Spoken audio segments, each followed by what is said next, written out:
What would you say if you could say one more thing? This is a podcast about the words we didn't use, the moments that stayed with us, and the conversations we still carry, sometimes for years, without realizing it.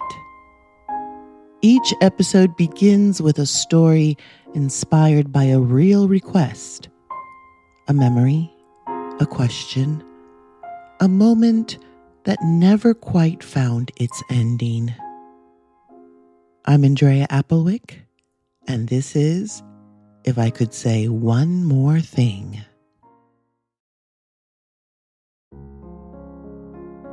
Some questions announce themselves loudly. Others await quietly, fully formed, and ask to be handled with care. In today's episode, we hear the story of a woman standing in an ordinary moment. A doorway, an ending, a pause, and choosing not to ask the question that almost crossed her lips.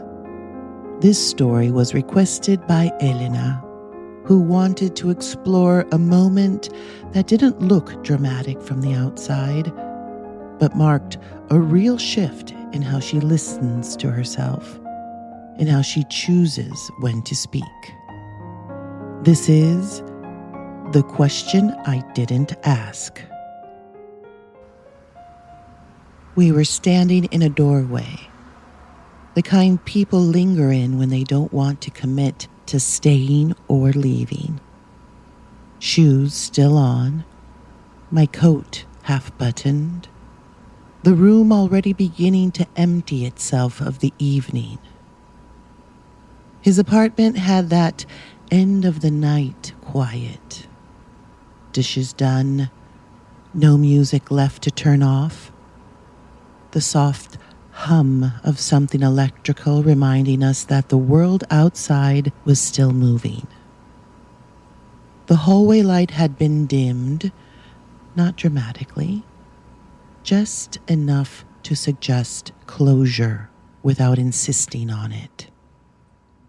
Someone said, "So," and let the word hang there, unfinished. It would have been easy to ask the question then. It was the obvious moment, the kind that announces itself later as the moment, once you've already decided what it meant. The kind people point to when they tell stories years afterward, shaping memory into something tidy and instructive. The question was already fully formed, not dramatic, not desperate, just ready. It waited in that small pocket of air between us, patient and polite, as if it trusted me to do the right thing. But something in me paused, not because I was afraid of the answer. I've been afraid before. This wasn't that. This was different. This was the sudden awareness that asking would rearrange the room, not physically, but emotionally. That it would introduce something that we would have to acknowledge, maybe not tonight, but later. That it would add weight to moments that had so far been allowed to stay light. And I wasn't sure I wanted to live in what came next. So instead, I smiled. We exchanged the small, careful sentences people use when they're about to leave each other. "Text me when you get home." "I will." "It was good to see you." It was. And then the door closed. On the way home, I realized something quietly unfamiliar. This wasn't a question I failed to ask. It was a question I chose not to. I didn't always know how to make that kind of choice. For a long time, I believed that asking questions was a form of courage, that clarity was always the highest good, that uncertainty was something to be eliminated quickly, like a stain you didn't want to set. I asked questions the way some people check their phones, reflexively, habitually, convinced that whatever answer arrived would settle me. Are you okay? Did I do something wrong? What are we? Where is this going? I didn't think of them as demands. I thought of them as bridges, as ways of staying connected, of keeping the story moving forward. But if I'm honest, and this story deserves honesty, most of the questions I asked back then weren't really about the other person. They were about me. They were about quieting something inside me that didn't like ambiguity. About asking someone else to tell me I was safe to stay, safe to hope, safe to invest another piece of myself. And sometimes, to be fair, the answers helped. Temporarily. Sometimes someone would say the right thing in the right tone, and I would feel a small click inside me, like a lock turning. Yes, we're on the same page. Yes, I care about you. Yes, this means something. But the feeling never lasted as long as I wanted it to. Because reassurance, borrowed from another person, has a short half-life. It fades. It needs renewing. And before long, you find yourself standing in another doorway with another question forming, already rehearsing how to ask it without sounding like you're asking it again. I didn't notice a pattern for a long time. Patterns are sneaky that way. They dress themselves up as personality traits, as preferences, as it's just the way I am. I thought I was someone who valued communication. And I did. I do. But what I was really valuing back then was certainty. And certainty, I've learned, is not the same thing as peace. The thing about this relationship, the one that unfolded without ever being named, is that it didn't announce itself as important. It didn't arrive with fireworks or declarations or the kind of urgency that makes you rearrange your calendar in advance. It just happened. We kept seeing each other. We made time. We noticed each other's habits, the way he rinsed his mug immediately after using it, the way I folded my coat over the back of the chair even when I didn't need to. We talked easily about work, about books, about things we had both quietly decided not to care about anymore. There was laughter, but not the kind that performs. There was silence, but not the kind that asks to be filled. It felt, in the most dangerous way, sustainable. Which is exactly why the question began to form. Because sustainable things invite investment, and investment invites risk, and risk eventually asks to be named. The question wasn't new. It wasn't clever. It didn't deserve italics. It was simple, human, familiar. But standing there in that doorway, I realized something else too. If I asked the question, I already knew what I would do with the answer. If the answer came back warm but vague, I would translate it optimistically, then spend weeks pretending I wasn't translating. But if it came back cautious, I would tell myself caution was a virtue, that patience was maturity, that wanting less was a kind of wisdom. And if it came back clearly not what I wanted, I would leave. Not dramatically, not that night, but eventually. I could feel that truth in my body, the way you feel weather changing before it actually does. The answer wouldn't have changed the direction, only the timing. And suddenly, I understood why the question felt heavy. It wasn't really a question about staying.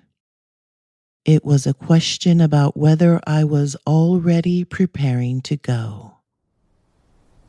When I was younger, I would have asked anyway. I would have told myself that asking was the grown-up thing to do, that naming the thing was always better than letting it sit unnamed. That clarity, even when it hurt, was a moral good. And maybe sometimes it is.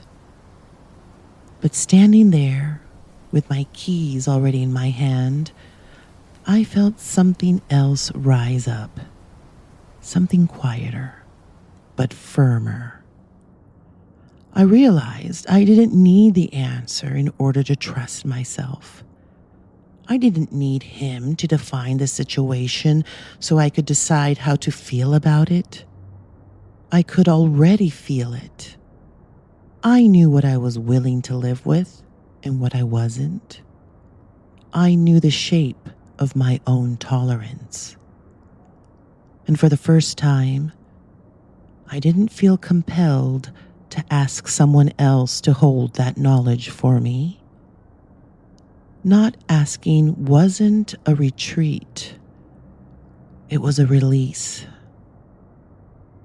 We talk a lot about the questions we didn't ask as if they are always regrets, as if silence is automatically a failure of nerve, as if courage only ever looks like stepping forward, never like stepping back. But there's another kind of courage, one that doesn't celebrate as much, because it doesn't produce clean quotes or satisfying endings. It's the courage to leave a question unspoken because you understand what it would cost to hear the answer.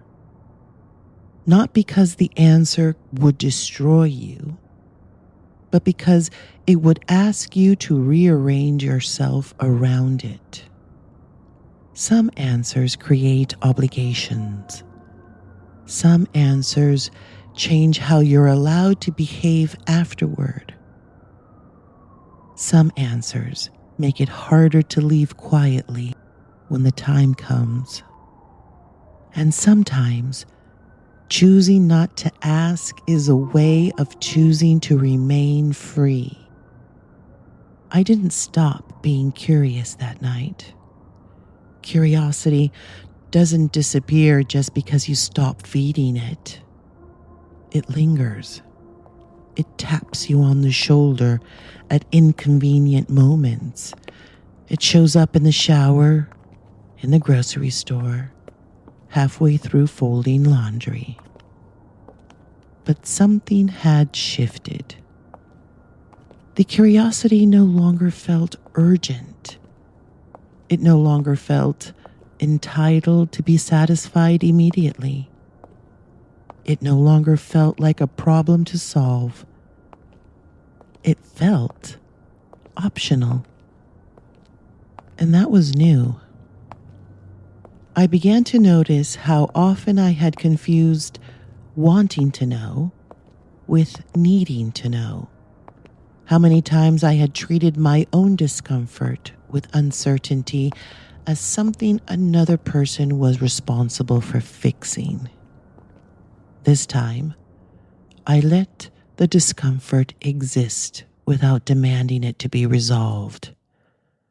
I let the relationship continue in its existing shape without trying to stretch it into something it hadn't yet offered to become. And I paid attention, not in a vigilant way, not with one foot already out the door, but with a steady, honest awareness of myself. Did I feel diminished? No. Did I feel hopeful? Sometimes. Did I feel like I was negotiating myself down? Not yet. And I trusted that when, or if, that changed, I wouldn't need to ask a question to justify leaving. I would just leave. This is the part of the story where people sometimes expect a revelation, a turning point, a moment when everything becomes clear. But that's not how it happened. There was no argument, no confession, no perfectly phrased sentence that explained everything. There was just time. And time did what time always does, if you're willing to let it. One evening, weeks later, I noticed something small but unmistakable. The ease had thinned, just slightly, enough to feel. Nothing bad had happened. No lines crossed, no promises broken. But I could feel myself starting to perform again, to explain myself more, to soften my edges, to adjust my expectations quietly so I wouldn't have to say anything out loud. And that was the answer I hadn't needed him to give me. I didn't ask the question then either. I didn't need to. I thanked him for dinner. I went home, and in the days that followed, I began the slow, unceremonious work of letting go. Not with anger, not with blame, with respect for him and, finally, for myself. I used to think maturity meant being able to ask the hard questions. Now I think it also means knowing when you don't have to. Knowing when your body already knows the answer. Knowing when clarity would only serve your curiosity, not your well-being. Knowing when silence is not avoidance, but care. Care for yourself, care for the other person, care for the shape of the moment as it is, not as you wish it would be. The question I didn't ask didn't disappear. It simply stopped being necessary. Sometimes the evening doesn't need an answer. It just needs to end.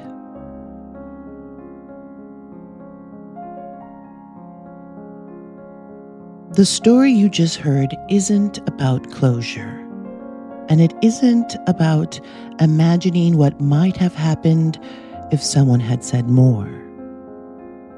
Elena asked for this story because she recognized something quieter, a moment that didn't end a relationship, but ended a pattern. She wasn't looking to change the past or to reopen a conversation. She wanted to understand why not asking the question felt like growth, and why that choice stayed with her long after the moment itself had passed. I chose to write this story because it speaks to a different kind of unfinishedness, the kind that doesn't ask for resolution, but for acknowledgement. As always, names and identifying details have been changed to protect privacy. What remains is the emotional truth of the moment. Elena joins me now to talk about what it meant to trust that silence and what changed when she did. Elena, thank you for trusting me with this story. I'm really glad you're here. You know, I've been sitting with it, and I'm grateful we get to talk about it today. So, when you think back to that moment in the doorway now, what stands out to you in a way it maybe didn't at the time? Yeah, I think what I recognize now is that I was already listening to myself, which sounds obvious, but it really wasn't for me before.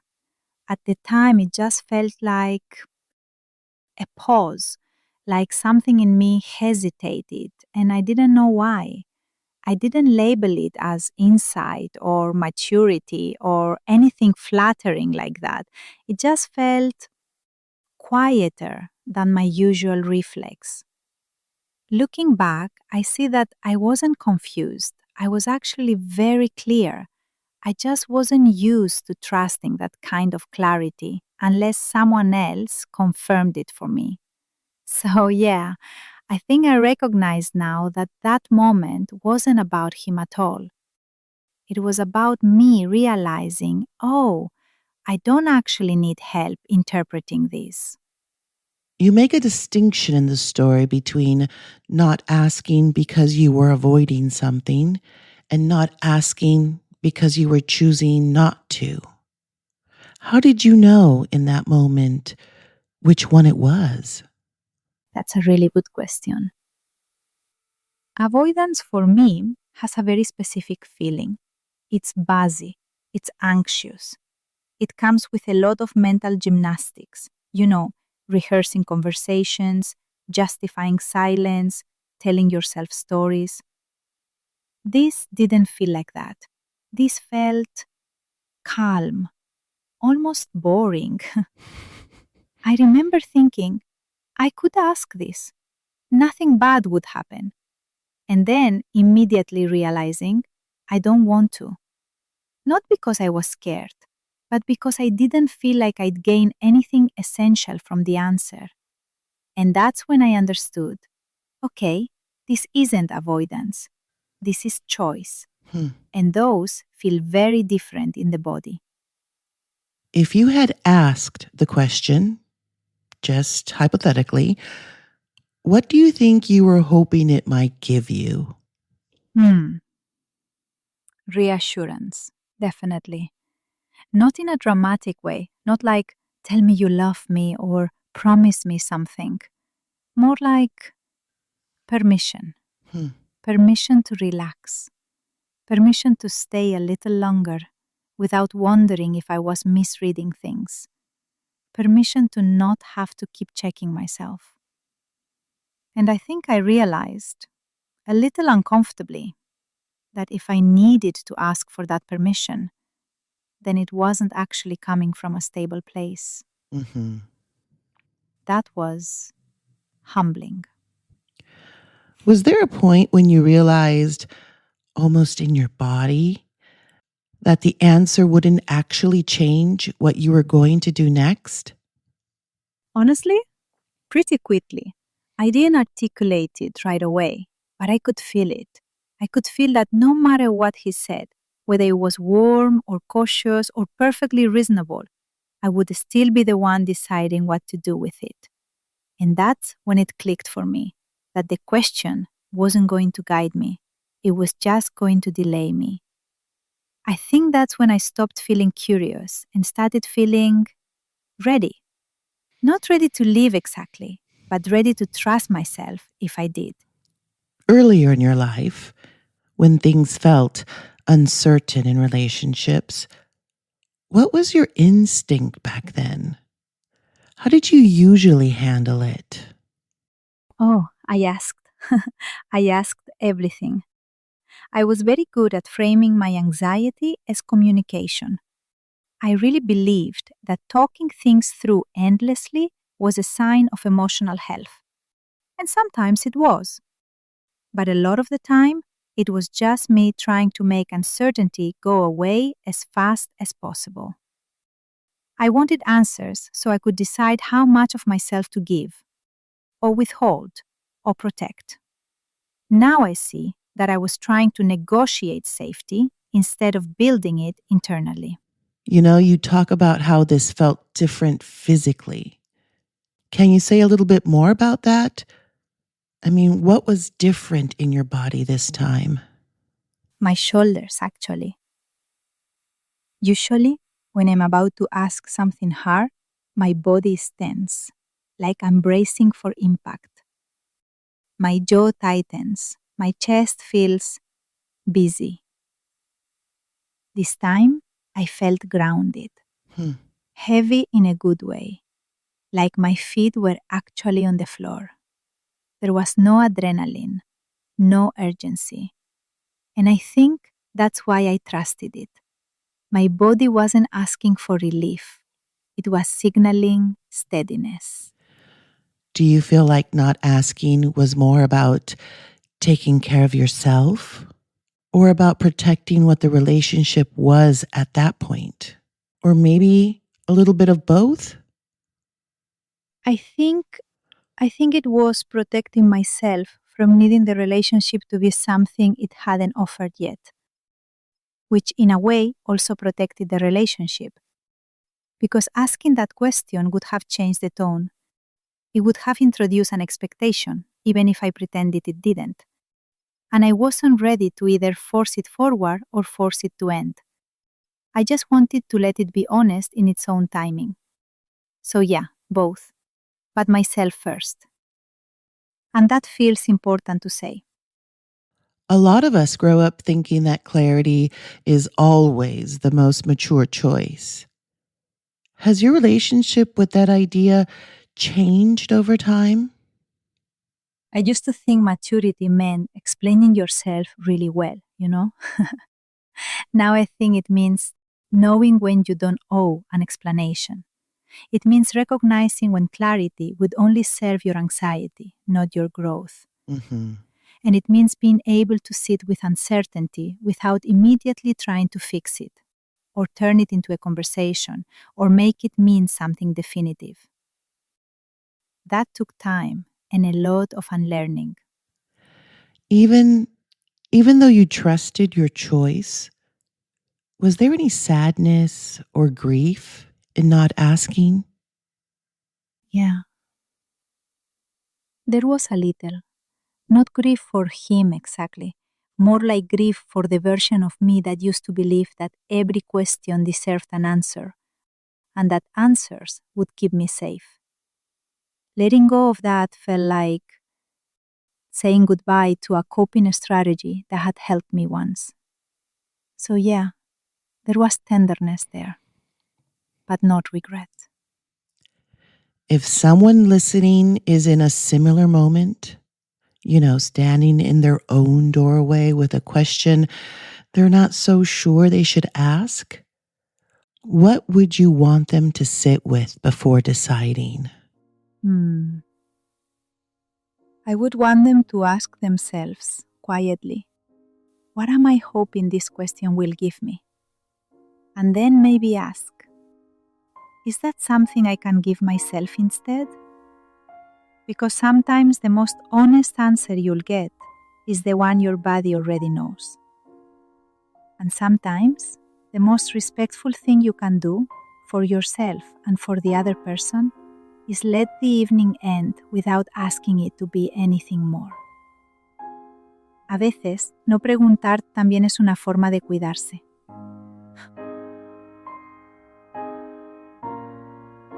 The question I didn't ask isn't really about silence. It's about learning when a question no longer belongs to you. It's about noticing the difference between curiosity and need, between clarity that helps you grow and answers that only settle you for a moment.